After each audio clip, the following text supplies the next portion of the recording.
menambah pasukan ke Ukraina untuk serangan besar-besaran. Presiden Rusia Vladimir Putin memerintahkan penambahan besar-besaran pasukan militer negaranya pada Kamis 26 Agustus 2022 dalam upaya nyata untuk memperbaiki kerugian besar dalam 6 bulan perang berdarah dan bersiap untuk pertempuran panjang dan sengit di Ukraina. Langkah untuk meningkatkan jumlah pasukan sebesar 137.000 atau 13% menjadi total 1,15 juta di tengah pertempuran mengerikan di Ukraina. Pembangkit listrik Zaporizhzhia sempat terhenti akibat kebakaran pada saluran transmisi, kata pihak berwenang setempat. Ini menimbulkan ketakutan akan bencana nuklir. Presiden Ukraina Volodymyr Zelensky mengatakan generator diesel cadangan darurat pembangkit harus diaktifkan untuk menyediakan daya yang dibutuhkan untuk mengoperasikan pembangkit. Rusia telah menempatkan Ukraina dan semua orang Eropa selangkah lagi dari bencana radiasi, kata Zelensky dalam pidato video malamnya dikutip dari AP Jumat 26 Agustus. Korban tewas akibat serangan roket Rusia di stasiun kereta api dan daerah sekitarnya naik menjadi 25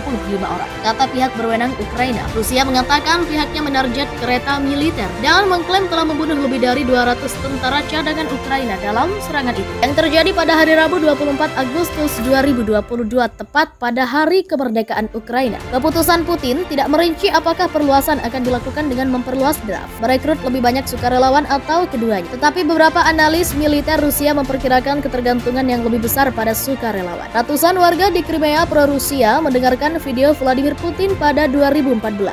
Langkah ini akan meningkatkan angkatan bersenjata Rusia secara keseluruhan menjadi 2,4 juta, termasuk 1,15 juta tentara. Perkiraan Barat tentang kematian Rusia dalam perang Ukraina berkisar antara lebih dari 15.000 hingga lebih dari 20.000. Kematian ini lebih banyak dari kerugian Uni Soviet selama perang 10 tahun di Afghanistan. Pentagon mengatakan pekan lalu bahwa sebanyak 80.000 tentara Rusia telah tewas atau terluka. Ini juga mengikis kemampuan Moskow untuk melakukan serangan besar. Polisi memeriksa kawah seusai serangan rudal di desa Dokuchas dekat Kharkiv, Ukraina. Rusia mengklaim menewaskan 200 tentara Ukraina setelah menembakkan rudal ke satu kereta militer di Dnipropetrovsk pada Rabu 24 Agustus tepat di hari kemerdekaan negara ini. Akibat tembakan rudal Iskander ke sebuah kereta militer di kawasan Dnipropetrovsk, lebih dari 200 personel angkatan bersenjata Ukraina dan 10 peralatan militer dihancurkan. Demikian pernyataan Kementerian Pertahanan Rusia yang dikutip AFP. Komandan Rusia menjelaskan bahwa saat kejadian, kereta itu dalam perjalanan menuju zona pertempuran di Donetsk, kawasan yang saat ini sedang dibidik negeri beruang merah. Sementara itu, Ukraina mengumumkan bahwa serangan Rusia itu juga menewaskan 25 warga sipil di sekitar lokasi kejadian. Di hari kemerdekaan ini, tepat 6 bulan Rusia menginvasi Ukraina. Warga setempat pun merasakan ironi karena tak dapat merayakannya dengan merdeka. Pemerintah Ukraina mengimbau warga untuk tak merayakan hari ulang tahun kemerdekaan karena kerumunan dapat menjadi sasaran empuk pasukan Rusia. Pihak berwenang sejumlah daerah pun menerapkan jam malam agar warga tak keluar di jam-jam rawan. Jalur kereta yang menjadi sasaran di hari kemerdekaan ini sendiri merupakan salah satu arena penting untuk evakuasi warga sipil di tengah perang. Ini bukan kali pertama Rusia menembakkan rudal ke fasilitas transportasi publik di Ukraina selama invasi.